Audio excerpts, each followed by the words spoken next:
General Bajwa کے بھی recently ایک انٹرویو آیا, اس کے اندر انہوں نے بتایا کہ he believe that you were really bad for Pakistan, اور آپ اگر رہیں تو پاکستان میں آگے اکنامک کرائسس آ سکتا ہے اور بہت ساری چیزیں آ سکتی ہیں.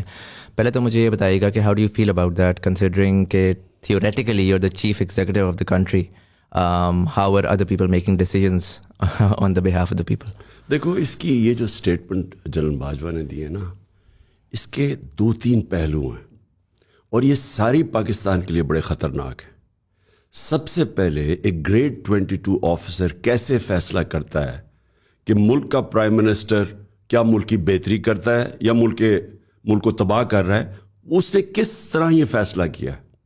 پہلے تو یہ ڈیسیجن میکنگ کے اوپر غور کرنا چاہیے کہ بند کمروں میں ایک آدمی اپنے جو بھی کولیگز کو ملا کے فیصلہ کرتا ہے, جس سے ایک الیکٹڈ گورنمنٹ جو کہ اس ملک کے لوگوں نے الیکٹ کیا ہے اس کو ہٹا دیا جاتا ہے سازش کر کے. تو پہلے تو یہ جو ڈیسیجن میکنگ ہے, اگر آپ اس کے اوپر غور کر لیں تو آپ کو پتہ چلے گا کہ کیا پاکستان کا یہ کتنا بڑا ایشو ہے کہ وہ لوگ جن کو اپنی اوتھ اجازت نہیں دیتی, جن کو پاکستان کی کانسٹیٹیوشن اجازت نہیں دیتی, وہ کیسے فیصلہ کر رہا ہے کہ جی ملک کے لیے کیا بہتری ہے کیا خرابی ہے. یہ نمبر 1 اس کا ایشو آتا ہے. نمبر 2, اس سے بھی زیادہ خوفناک پاکستان کے لیے جو چیز سامنے آئی ہے کہ ایک گورنمنٹ جو پاکستان کی the economic survey of Pakistan جو اس گورنمنٹ نے پبلش کیا ہے, اس کے اندر آپ صرف دیکھ لیں کہ پاکستان کھڑا کدھر تھا. پچھلی مارچ 2022 میں پاکستان کدھر کھڑا تھا, اور جب رجیم چینج کیا تو آج پاکستان کدھر کھڑا ہے. 10 مہینے میں پاکستان کدھر سے کدھر پہنچا ہے. یعنی ایک رننگ اکانومی, سارے پاکستان کے جو اکنامک انڈیکیٹرز تھے وہ سب پازیٹیو میں تھے.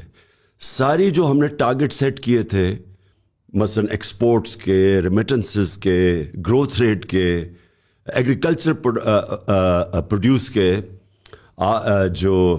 جو آئی ٹی ایکسپورٹس, سارے ہم نے اپنے جو ٹارگٹس تھے ان سے اوپر آگے نکل گئے تھے.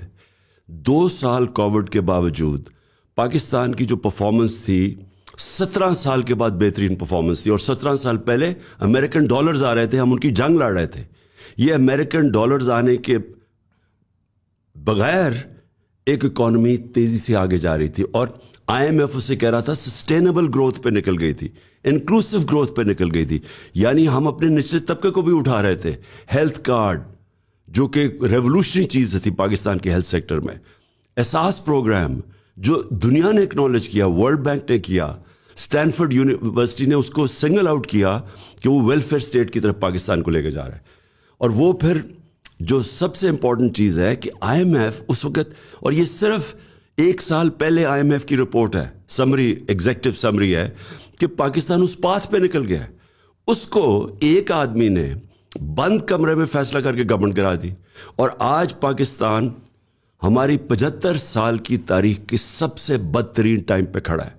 اکنامک کولیپس ہے. کل انگلش اخبار میں آرٹیکل آیا کہ پاکستان سیٹ ٹو امپلوڈ, یعنی پاکستان سری لنکا ٹائپ سچویشن بجا رہا ہے. یہ سارا چیز میں نے پیشن گوئی کی تھی. میں نے جب یہ جنرل باجوہ جب سوچ رہا تھا کانسپریسی کا, تب بھی اس کو بتایا, شوکت طری نے اس کو بتایا کہ نہ کرو. اس کے بعد میں نے 1 جون کو میرا انٹرویو ہے سمیع ابراہیم کا, میں نے پریڈکٹ کیا کہ یہ بینکرپٹ کریں گے ملک کو, اور ایونچولی ہماری نیشنل سیکیورٹی کے اوپر کمپرومائز ہونا پڑے گا. اور میں نے کہا کہ ہمارے جو ایسٹس ہیں وہ خطرے میں ہوں گے.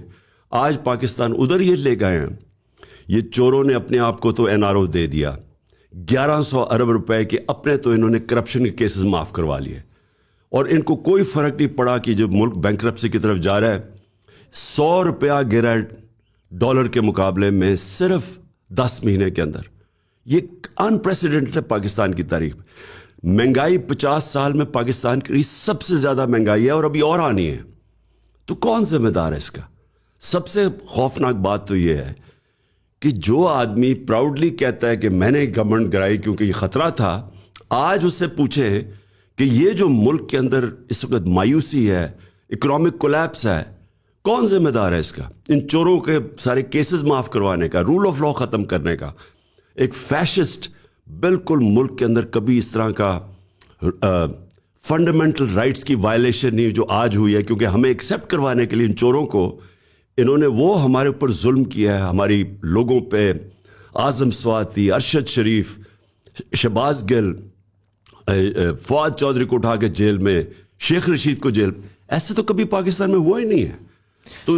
تو ہر طرح جو آج پاکستان اپنی تاریخ کی سب سے اس مرحلے پہ کھڑا ہے جو کبھی بھی پاکستان اتنی برے حالات نہیں تھے، کون ذمہ دار ہے اس کا؟